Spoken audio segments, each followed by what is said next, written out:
Thank you. I don't want to open debate on this. Senior counsel, I'll give you a minute.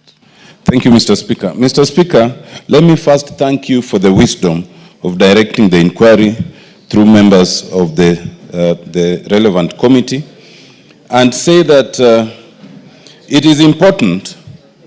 The concern to find out what happened is not born out of anything in the standing orders. But it was a concern for a colleague, because we must all be concerned when a colleague is in distress.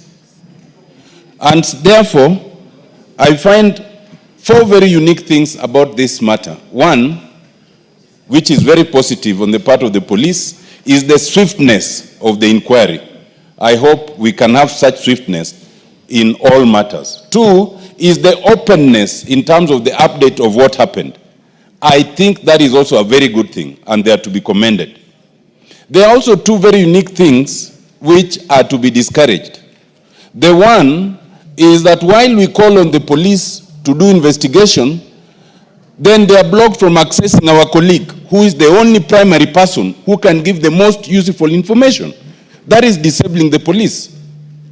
And then we might blame them. The second one, which I find unique, is something is developing where when one is admitted, then people come and give updates on their medical condition, people who are not medical practitioners, within the vicinity of the hospital.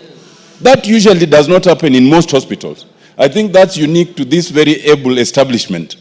And it is not a good thing, because then you don't know if one is speaking authoritatively or not. But that said, Mr. Speaker, abduction is a very serious thing. Unlike my colleagues, I want to welcome the preliminary report by the police, but as they've stated, it's a preliminary report. It's not a conclusive report. I expect that there will be a conclusive report.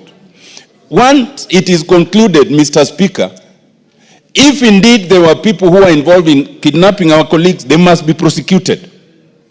But if indeed there were people who are, who coined this up and it was not true, they too must be prosecuted. Because abductions in this country and killings have become so many, and we don't want to speculate as to whether one has done it themselves or not, by the police or by the crooks. But that said, Mr. Speaker, once it is concluded, unlike my colleagues, I believe the right thing to do is that the police must prosecute those who are involved. But I do not agree that it's within the ambit of this House. I do not believe that you can then bring matters that have happened outside the precincts of Parliament and then bring them within the Privileges Committee. I think that ultimately is between the employer and our employers are the voters and the police who ought to prosecute. That said, Mr. Speaker, I commend the wisdom, your wisdom in handling this matter, and I hope it comes to fruition and we get to the bottom. Let people be prosecuted so that it serves as an example either way. Thank you. Yes, Mukunji, then Emily, then I close.